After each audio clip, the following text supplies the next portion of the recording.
Imagine they called my little free pantry illegal and gave me till sunrise to rip it out right in my own yard. The first time I met Karen, it was over a box of spaghetti and a can of peaches. I was on my porch, painting the words, "Take what you need. Leave what you can," across a small wooden pantry I'd built from scrap fence boards and a thrifted cabinet door. Southern pine, 2 coats of sealant, 1 clear silicone bead along the roof seam. I'm a bus driver, not a carpenter, but I've got steady hands. And if something's gonna live outside, it should live well. My daughter Jayla watched from the steps, knees up to her chin, twisting a braid around her finger. "People really gonna use it?" she asked. "They already do," I said, nodding at the old sedan, stopped by the curb.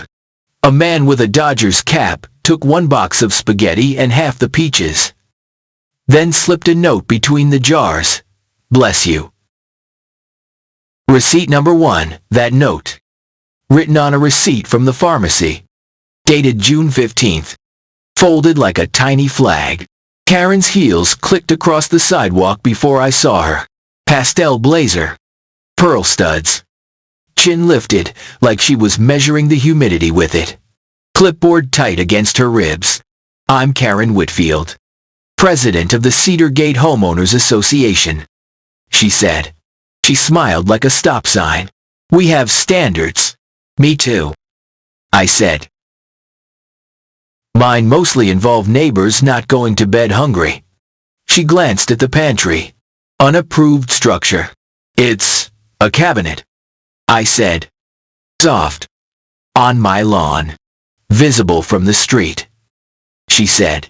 "Not on the pallet." She said pallet like it was sacred text carved on stone.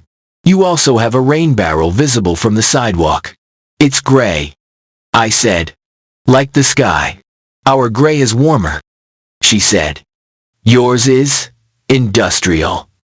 Jayla leaned into me. "Is industrial bad?" she whispered. "It's just a word," I told her. "It can't eat dinner." Karen slid a paper out. "Like a magician, but meaner. Notice of violation," she said. "Remove the unapproved structure and the visible rain barrel by Monday, 8 a.m. or fines will accrue at $500 per day." I didn't take the paper. I reached behind me and lifted a bright blue folder I'd kept under the paint tray. "Paper trails are oxygen." I used to say that to new drivers when schedules got wild. "You keep your paperwork, and you breathe." Inside the folder, an email from the City Neighborhood Services Office approving my participation in the micro pantry program. Stamped June 8th, a copy of the city ordinance that micro pantries on private property are allowed with homeowner consent, and a printed map showing the parcel line to prove the pantry was well inside my yard. Receipt number 2, the city's email approved and a permit number printed like a good luck charm. Receipt number 3, parcel map with my scribbled note. Setback, okay, 10 feet from sidewalk. Karen didn't look.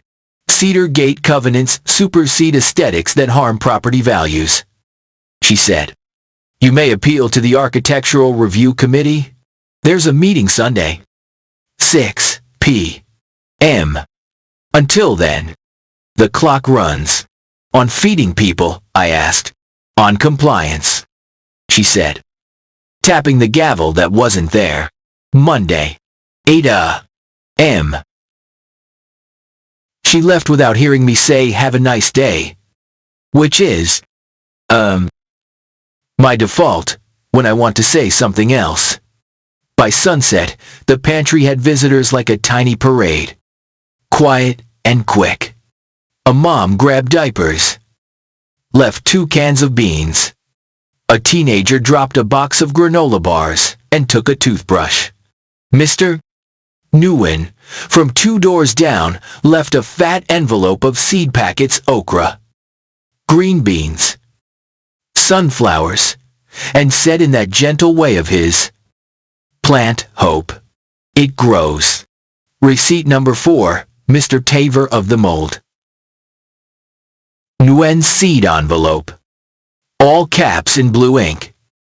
Share. I went inside and printed the HOA covenants. All 100 plus pages of beige sentences.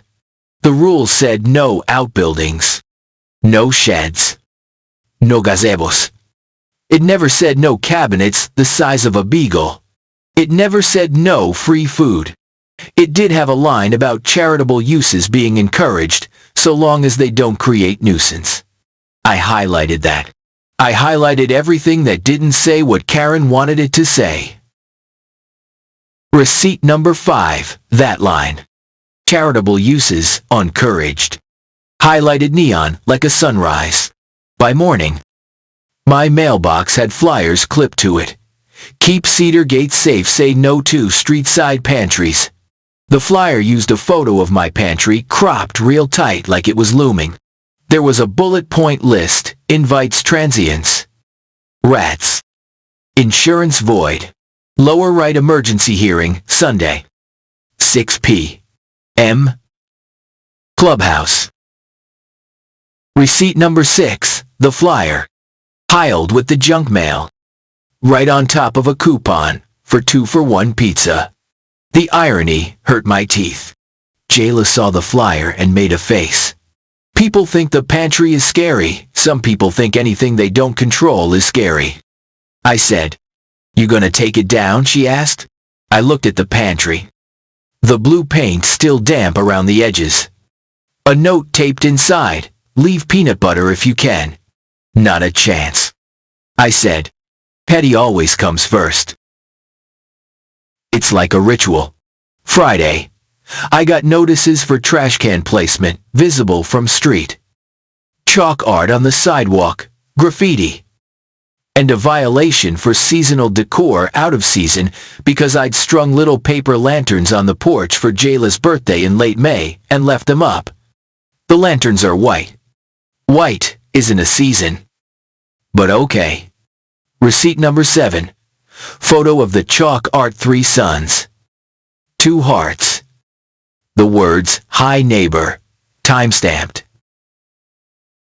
I measured the lantern's drop with a tape measure. Then printed the section that said porch decor not to exceed 12 inches below the ceiling. They were well within. I put the printout in the folder. I was gonna need a bigger folder. On Saturday morning, a pickup truck idled across the street. Plain white. No logo. 2 guys in matching polos took pictures of the pantry. Then my van. Then my mailbox number like it was a suspect. The smaller one wore a laminated badge with an eagle and the words, "Compliance Team." He could have bought it at the office store. Receipt number 8. Their faces on my doorbell camera. Laminated badge, glossy, and cheap. At noon, an email arrived from Karen Failure to remove unapproved structure by Monday 8 a.m. Will result in fines commencing. She CC'd the board. The compliance committee. And, unnecessarily, the hearts of anybody trying to mind their business. I replied with the permit number again. The ordinance again. The parcel map again. And a new line. See you Sunday. 6 p.m. Then I printed everything and put it in the folder next to a photo of Jayla holding a box of pasta like a trophy. Receipt number 9. My reply. Printed. Signed with a pen because ink feels like a promise. Sunday at 5. The clubhouse parking lot looked like a block party without the joy. People milled around behind sunglasses, whispering, holding those flyers like hymnals. Inside, the AC was set to penguin. A projector screen glowed at the front with a paused slideshow, my pantry at a fisheye angle that made it look taller than me. Order, Karen said, without a gavel but with the energy of one. The board sat in a neat line, like a row of pens that didn't write. First item, she said. Unapproved structure at Miss Thompson's residence. It's Layla, I said. Microphone off to the side. Or Miss Thompson, if we're doing titles. Karen smiled at me, like I'd spilled something. We'll begin with the compliance report. Compliance guy, the small one, stepped up and clicked the remote. Bullet points visible from street. Not on pallet. Invites pests. Increases liability. Unapproved signage. He had a slide with a stock image of a rat. I swear on my grandma's sweet tea. Can I speak? I asked. 2 minutes. Karen said. I put my folder on the podium, and Jayla's drawing on top a sketch of our pantry, with sunflowers in the corner, and a little caption in her careful handwriting, "Food is hope." Hi, I said, and my voice shook once, then steadied. I'm Layla. I drive the summer bus route and cook too much soup in the winter. The blue cabinet out there, that's a micro pantry. The city approved it on June 8th. I read the permit number out loud. Every letter and number, like I was telling a story to someone who needed to hear it twice. It sits 10 feet inside my lot line. The rain barrel is allowed under the county water saving program. The chalk is chalk. I clicked the speaker on my phone and played a voicemail from the city neighborhood services liaison. A woman named Tasha, with a voice like a friend you never met. Micro-pantries on private property are encouraged as part of our mutual aid network. If you experience harassment, please contact our office. Receipt number 10, Tasha's voice. Calm and plain in that cold room. I laid another page on the table. The HOA covenant line about charitable uses encouraged. Highlighted like a sunrise. If the words matter when you want to find me, they matter when they protect me. Karen didn't touch the page. Your time is also. I said. These. I held up a stack of notes people had left in the pantry. Folded like secrets. Thank you. Couldn't feed my kids till Friday. I left 2 cans of soup and took rice back on my feet soon. I didn't read names. I just read the fact of them. The weight of them. The room hummed. Not approval. Not yet. Just. Karen clicked her remote like it could cut me off. We'll vote, she said. Remove the unapproved structure by Monday. 8 a.m. Or fines begin at $500 per day. A hand shot up. Mr. 2. Nuens.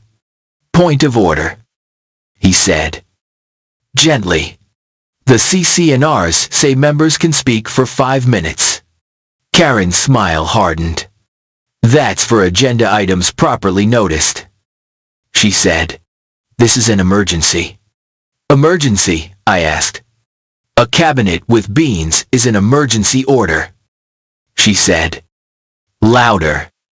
Vote. 4 hands rose immediately. Then 2 more. Like a slow wave. 1 board member, Hannah, kept her hand in her lap. She looked at me.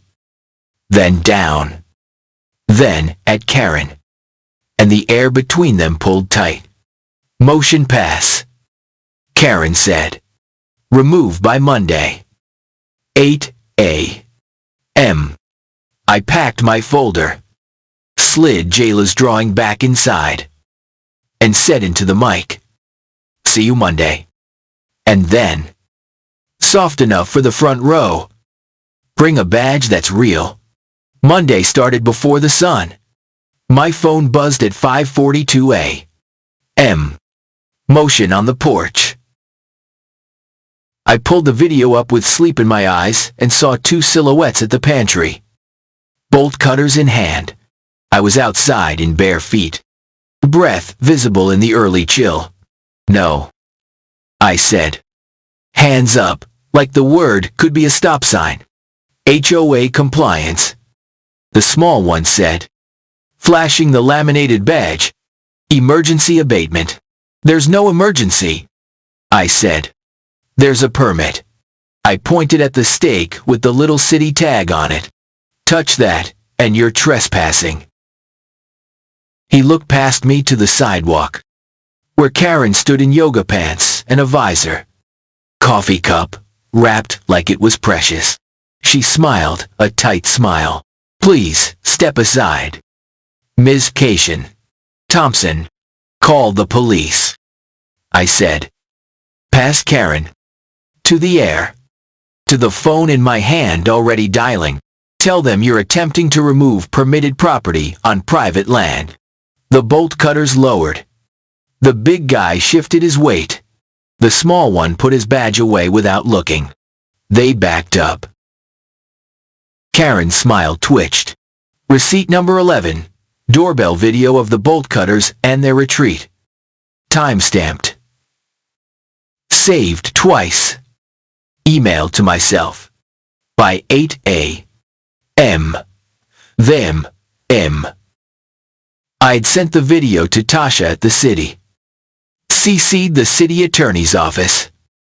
And CC'd the HOA board. Subject. Attempted removal of permitted micropantry request for immediate protection. I attached the parcel map again. The ordinance again. And a photo of the laminated eagle badge. Close enough to see the print pixels. Receipt number 12, my email. Printed and placed under a magnet shaped like a sunflower on the fridge. Because my house was starting to feel like a law office with snacks. At 9. A reply popped up from the assistant city attorney. Maya Patel. Please retain all evidence. Your micropantry is lawful. City will contact the association. If removal is attempted again, call 911 and reference this email. Receipt number 13, Maya's email. My new security blanket. At noon, the HOA group site posted a statement by Karen. Please disregard misinformation being spread by certain residents. The board acts to protect property values and safety. She used the phrase, special sympathy, to describe folks supporting the pantry. Which stung. Like she didn't know dignity if it knocked on her gold-trim mailbox. Receipt number 14, screenshot of that phrase. Circled in red in my folder like a bruise. Tuesday afternoon. Code enforcement came by. A woman in work boots and a navy polo, her name patch, said Rivera walked around the pantry. Checked the lot line marker. Smiled at the jars of peanut butter, like they made sense to her. She measured nothing. Photographed nothing. Just nodded. You're good, she said. We had 3 anonymous complaints about rats. She scanned the grass. I'm not seeing droppings or burrows. I am seeing snap lids and sealed food. Whoever complained ever maintained a compost pile, 'cause that's where the party is. Ma'am, I laughed. Then caught it. Then laughed again, because it felt like a valve opening. I keep a clean yard, I said. A little too proud. My grandma would haunt me if I didn't. Receipt number 15, Officer Rivera's card. With a note on the back. Call, if they trespass again, document everything. By dinner. A article appeared on the neighborhood site unsigned. But the cadence screamed Karen.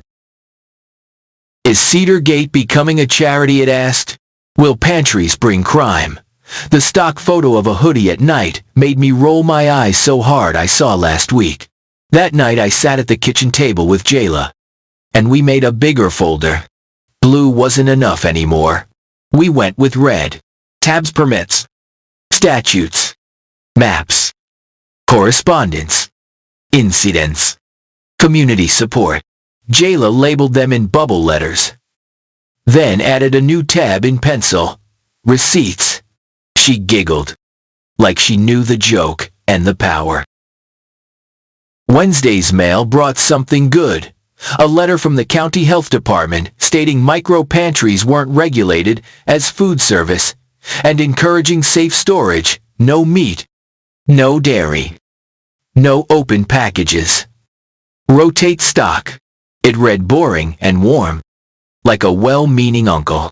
Receipt number 16, county health letter, signed by Dr. Sanders. Dated June 21st. Wednesday also brought something bad. A yellow paper taped to my rain barrel.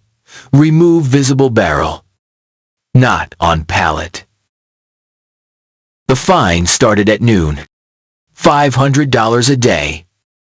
According to Karen's email timer, which she screenshot like she was a game show host. I printed the County Water Conservation Program page that literally had a photo of my exact barrel and the words, visible barrels allowed. I highlighted the line and taped it to the barrel itself with painter's tape. Because if they were going to read anything this week, they might as well read in my yard. Receipt number 17, that taped page. Flapping in the breeze like a little flag. That evening, I hosted what my grandma would have called a sit-down. Folding chairs on the lawn. Lemonade. A plate of cookies that sagged in the heat. Mr. Nguyen came. Mrs. Alvarez from the corner came. The new couple who'd moved in with the baby and the sleepless eyes. We talked strategy. We passed the blue and red folders around like a scrapbook.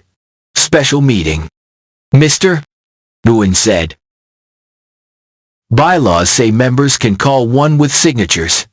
How many, I asked. 1/10 of households. He said. We can do that by Friday. Clock set. Friday. Dusk. I could feel the deadline tick in my ribs.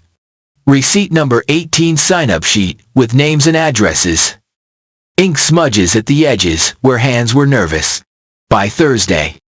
The smear got louder. Flyers on cars in the cul-de-sac said stop the food free for all.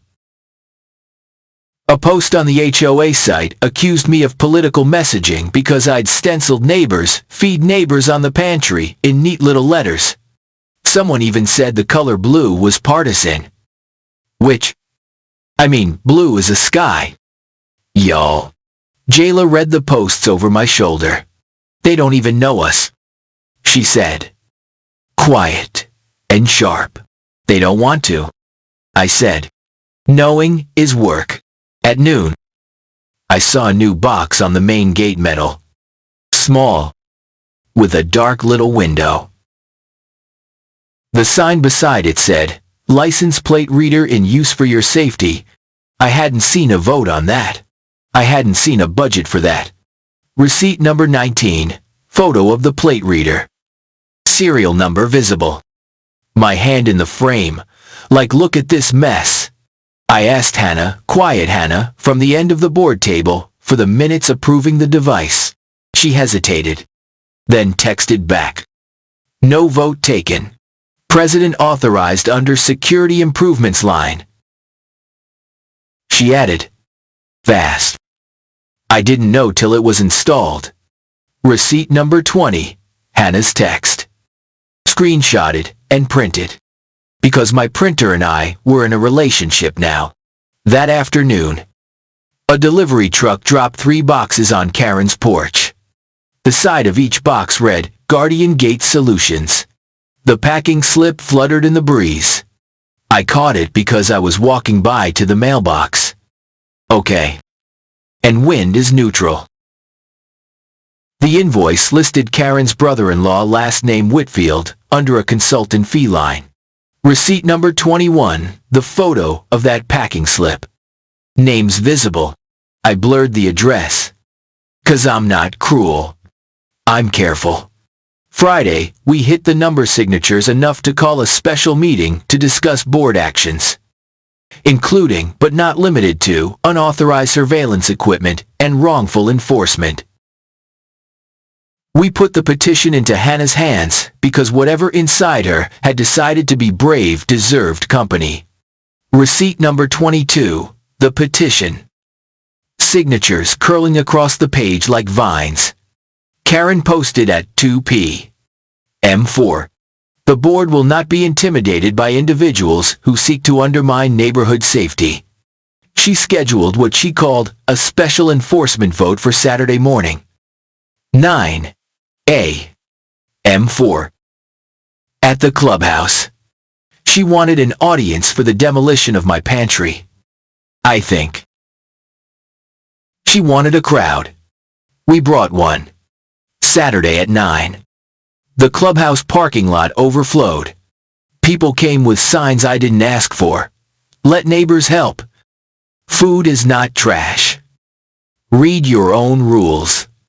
A kid had drawn a rat with a red circle and a line through it. And under it the words, also, there's no rats. Inside. Karen wore authority like perfume. Order, she said, banging a real gavel this time. We are here to vote. Before any vote, Hannah said, voice thin but clear.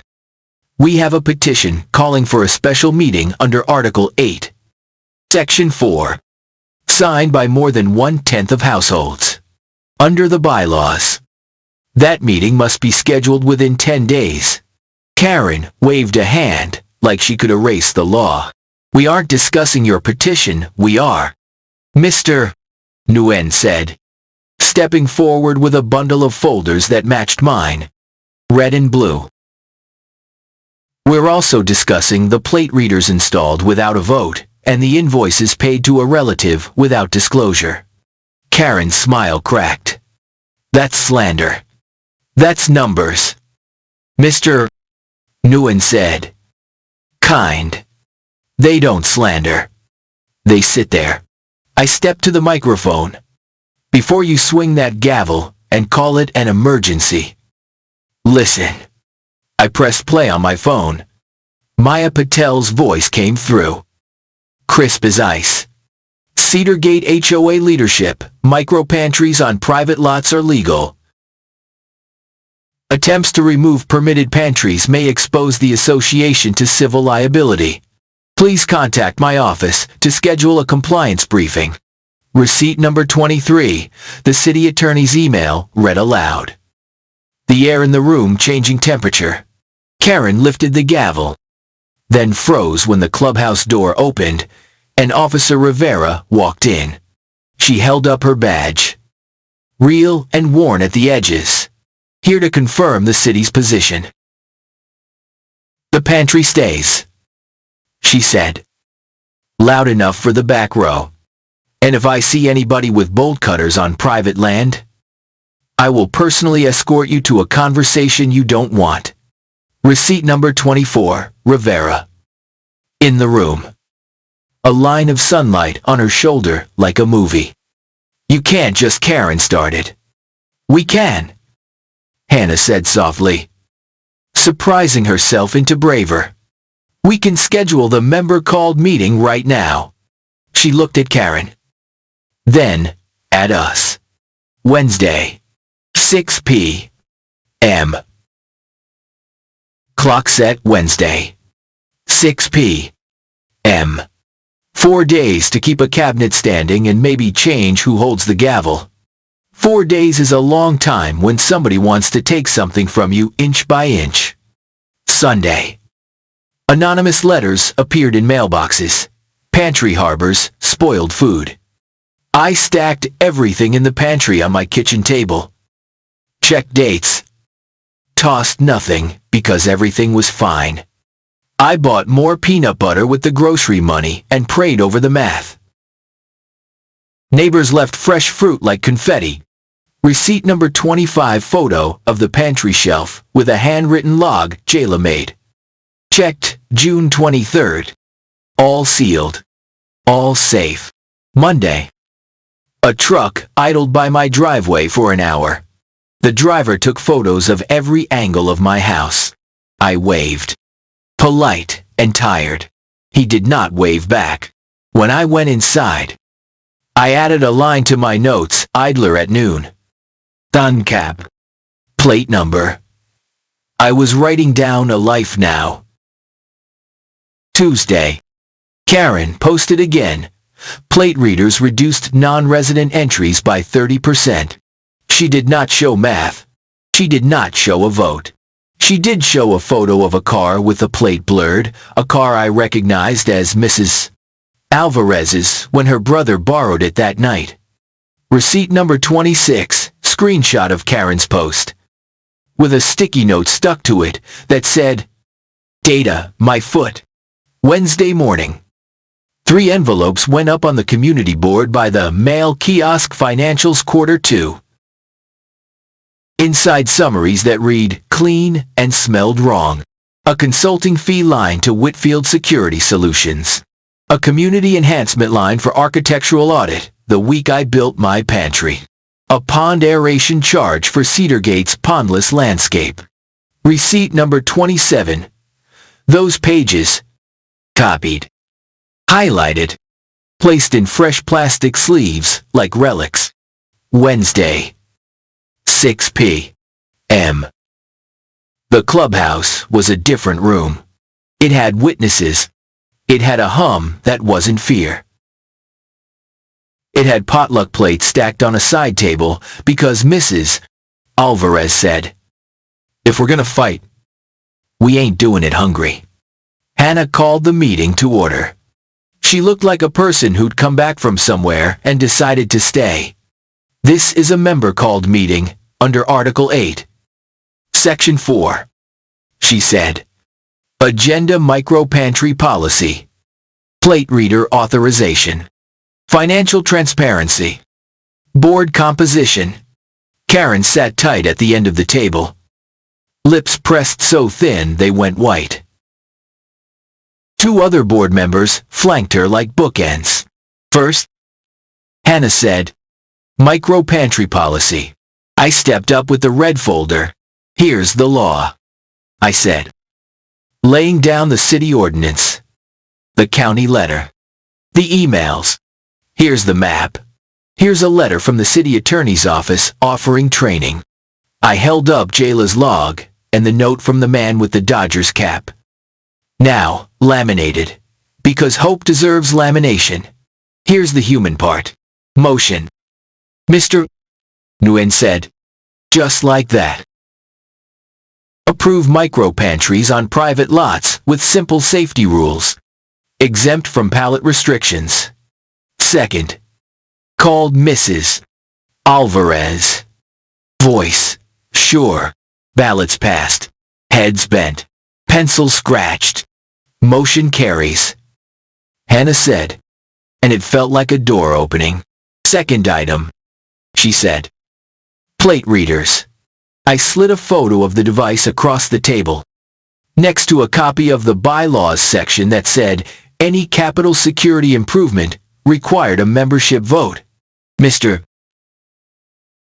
Nguyen clicked the projector, and numbers filled the screen. Subscription fees. Consultant fees. No minutes showing authorization. A copy of the packing slip with Whitfield on it. That is confidential, Karen said.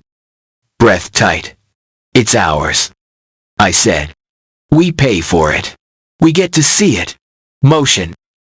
Someone in the back said, I think it was the quiet guy with the golden retriever who never came to meetings before. Remove the plate readers immediately. Cancel the contract. And bar nepotism in vendor relationships. Second. A dozen voices said. Overlapping like a cord. Motion carries. Hannah said. Eyes wet just a little. Third item. She said. Voice slower. Like stepping into a cold river. Board composition. Mr. Nguyen put up a slide labeled Receipts. And the room laughed by accident. Then he got serious. Unauthorized expenditures. He said. Payments to a relative without disclosure. He didn't talk mean. He talked tidy. He talked dates and dollar signs spelled out like bedtime stories for accountants. Karen stood. This is a witch hunt, she said. Nah. I said gently. Without the mic. It's spring cleaning. Mrs. Alvarez raised her hand. I moved to remove the president for cause, she said, and to seat an interim replacement until a general election. Second, said the golden retriever guy again, surprising himself into courage. Ballots. A hush that felt like waiting for rain. Hannah counted twice, then a third time. Lips moving, while the room held its breath. Motion carries, she said. Karen didn't move. Then she did. She put her gavel in her purse, like a souvenir nobody wanted, and walked out into the heat. Shoulders square. Like this was a war she could still win somewhere else. Receipt number 28, the vote sheet, with tally marks like little fences, and a line at the bottom in Hannah's hand.